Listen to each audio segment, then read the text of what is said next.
Allez les gars, venez. Quand vous marchez, vous regardez bien en haut et en bas. Pourquoi? Pour éviter de tomber et admirer le paysage. Peter Douglas, un Bahaméen pure souche, est en sortie scolaire. Il initie ses élèves de 3e aux merveilles du pays.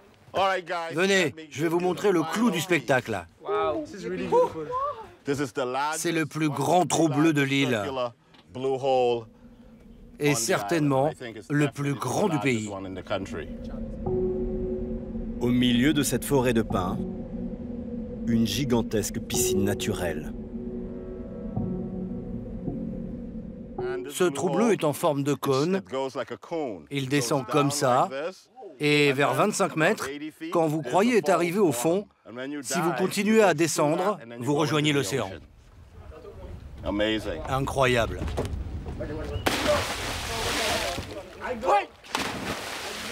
Vous savez pourquoi ce trou bleu est magique? C'est une fontaine de jouvence. Chaque fois que vous plongez dedans, vous rajeunissez. Regardez, moi j'ai 200 ans.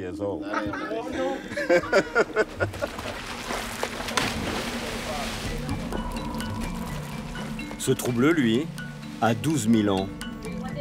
Il s'appelle Captain Bills.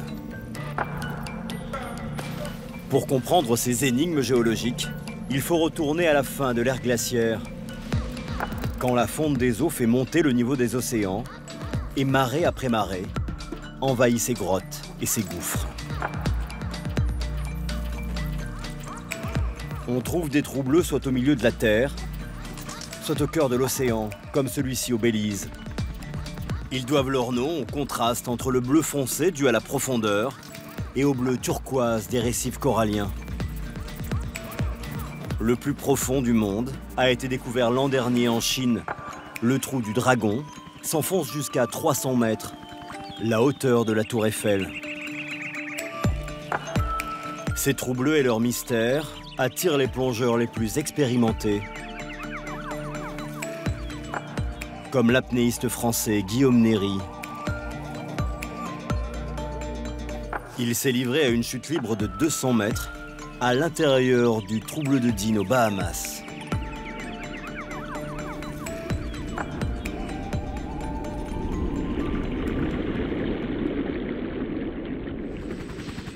C'est dans ce pays que l'on trouve la plus forte concentration mondiale de trous bleus. C'est l'une des attractions touristiques de la région. Un homme en est devenu le spécialiste incontournable, Jeff Birch. Originaire du Canada, il a fait des trous bleus son business. Jeff, 61 ans, les explore depuis l'enfance. Il a plus de 4500 plongées à son actif. Et bientôt, une de plus. Comment vous savez qu'il y a un trou bleu là-bas? Ben, je fais confiance à mon expérience. Et je triche aussi un peu avec le GPS. On y est. T'as la classe. Christian est venu du Canada pour découvrir ces grottes inondées. Il ne pouvait pas trouver moniteur plus enthousiaste. C'est comme aller sur la Lune, comme découvrir un endroit inexploré. Il n'y a rien de comparable sur la planète.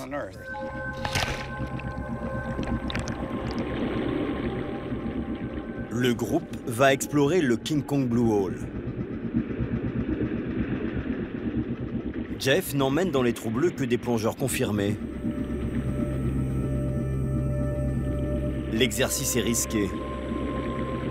Il s'engouffre dans d'étroits tunnels, comme le feraient les spéléologues.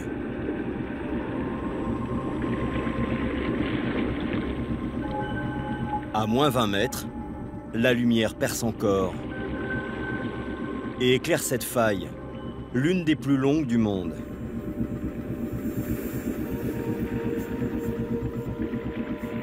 Ce n'est pas tant la profondeur qui est dangereuse que les forts courants au moment des marées.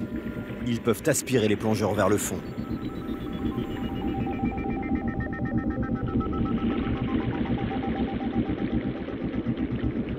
La plongée va durer une demi-heure.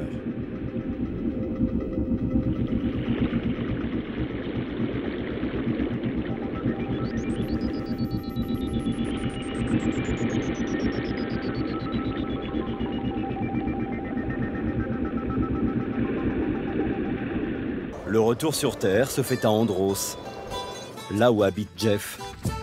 C'est l'une des 16 îles de l'archipel des Bahamas. Elle est ceinturée par l'une des plus grandes barrières de corail du monde.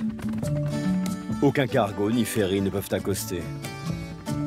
On ne peut y venir qu'en avion.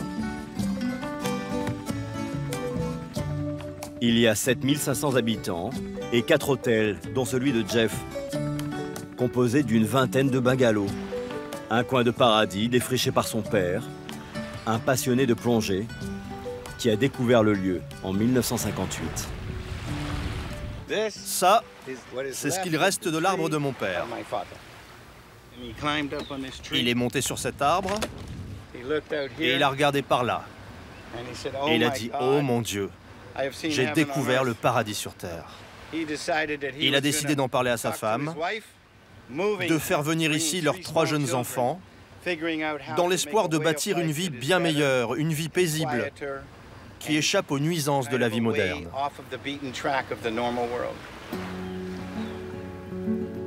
Son père, Dirk, travaille chez Ford au Canada. Il décide de tout quitter et achète pour 50 000 $, 4 hectares de plage aux Caraïbes. Un pionnier qui s'installe ici avec sa famille. En plein mouvement hippie, il construit lui-même ce bungalow pour recevoir les plongeurs du monde entier. Jeff est âgé de 4 ans. Sa vie ressemble à celle d'un petit Robinson Crusoe. Salut la compagnie. Bonjour. C'est cool de te voir. Rick et Terry sont 2 jeunes mariés. C'est ici qu'ils vont passer leur lune de miel et découvrir les trous bleus. Terry n'a pas plongé depuis longtemps. Allez, à tout à l'heure. En guise de remise à niveau, Jeff leur a conseillé une plongée un peu particulière, moins risquée selon lui que celle dans les trous bleus. On va nager avec les requins. Je vous rappelle qu'on me force à faire ça. Ça n'a jamais fait partie du deal. Je croyais qu'on allait voir les trous bleus. Mais on va pas mourir. J'ai apporté un couteau. On est bon? Ouais. Pas moi.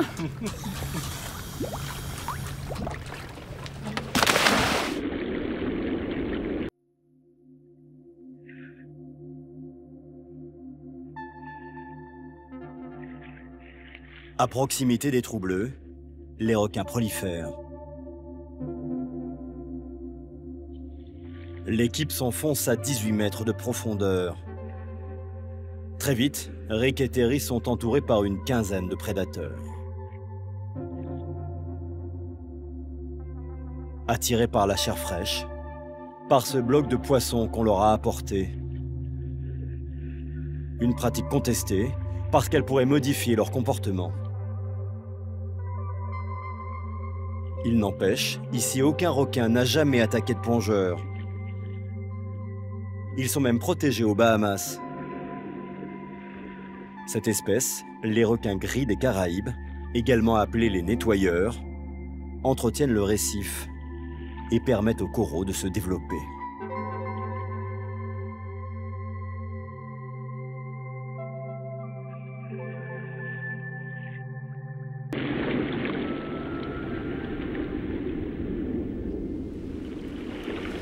J'ai ramassé une petite dent de requin. Elle doit se mettre comme ça. Rick et Terry enseignent tous les deux dans un collège américain. Ils vont dormir 5 nuits dans ce lodge et débourser 3 000 € pour ce séjour, repas et plongée compris.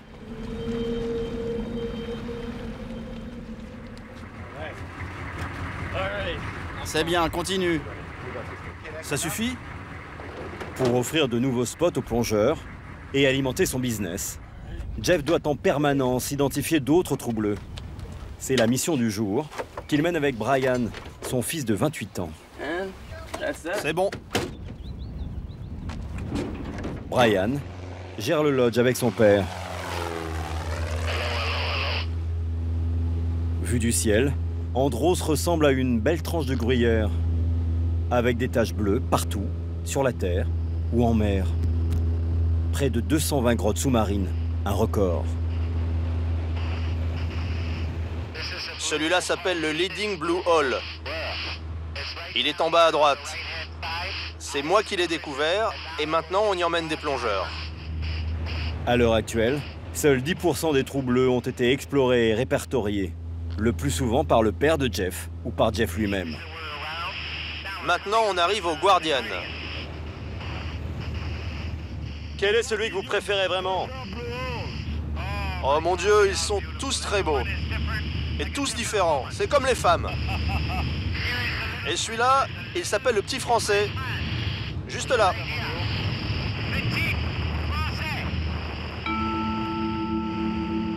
Au bout d'1 heure de vol, l'équipée atterrit. Stargate! Seulement 1/5 de cette grotte a pu être cartographiée, car Stargate est l'un des trous bleus les plus dangereux. On peut se perdre parce qu'il n'y a absolument pas de lumière. Et si on ne sait pas ce qu'on fait, où on va, on risque de se perdre. J'ai pas peur parce que je suis avec lui et je sais ce que je fais. Je suis entraîné et je suis prêt. Il va m'apprendre ce que son père lui a appris. Et avec un peu de chance, on ira encore plus loin que là où grand-père est allé. Dans la famille, c'est un rite de passage.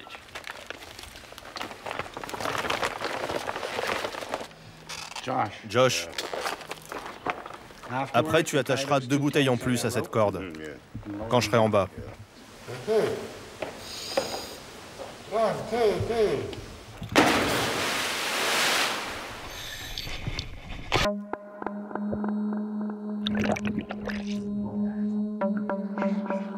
Maintenant, c'est le moment de descendre. Première difficulté, nager dans ces eaux troubles. Cette couleur est due à un gaz toxique créé par les bactéries et les matières en décomposition. À son contact, les plongeurs peuvent éprouver des démangeaisons et même des étourdissements. Jeff et Brian s'enfoncent ensuite à plus de 30 mètres. L'eau redevient transparente. Puis ils s'engouffrent dans un couloir de plus de 100 mètres de long. Les abysses de la Terre. Sans la lumière de leurs lampes, l'obscurité serait totale.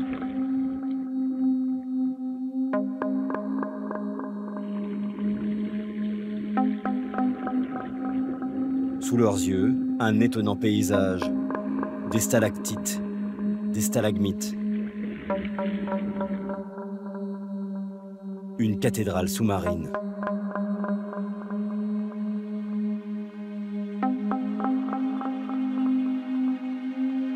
Jeff et Brian doivent en permanence surveiller leur oxygène. Cette plongée demande un effort physique comparable à celui d'un alpiniste à l'assaut de l'Everest.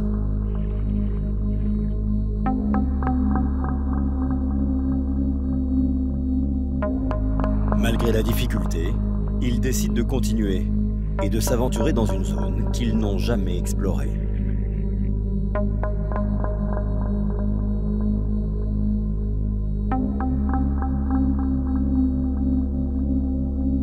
Ils y installent un fil d'Ariane pour retrouver leur chemin.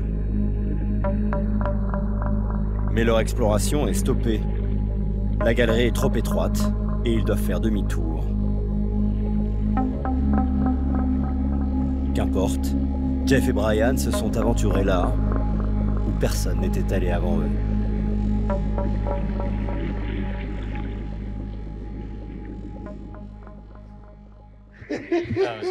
C'était incroyable. Génial. Super plongée. J'ai adoré. On peut le refaire? Oui, on le refera. Jeff et Brian explorent les trous bleus avec leurs clients toute l'année. Mais il y a un trésor, typique de cette île, qui ne se dévoile que les nuits de pleine lune, exclusivement au printemps. Venez, venez, j'en entends un. Vous le voyez? Oui, je le vois, juste ici. Rick et Terry, les jeunes mariés, participent avec d'autres clients de Jeff à une chasse nocturne. Ils sont très très rapides. Et après, ils se terrent sans un bruit. Oh mon Dieu, attention à tes pieds. C'en est un beau là, tu peux l'attraper. Il est vraiment gros celui-là. Les crabes de terre sortent de leur cachette pour s'accoupler. C'est un mâle. La femelle est plus épaisse. Faut qu'on trouve des femelles. Elles ont vraiment meilleur goût. Hyacinthe, la spécialiste des crabes sur l'île, n'a pas d'égal pour les kidnapper, ni pour les manger. Tu peux les faire bouillir, les cuisiner à la vapeur, les cuire au four. Il y a mille et une façons de les faire.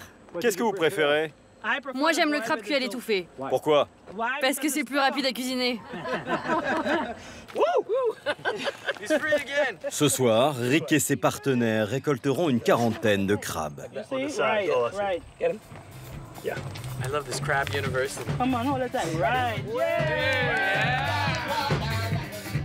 Des crustacés que Chérie va préparer pour les convives. Elle va les faire cuire dans de la bière, sans perdre le rythme. Il y a 5000 touristes par an sur Andros, dont la moitié séjourne chez Jeff. Malgré l'attrait des trous bleus, il n'a pas envie d'agrandir son lodge.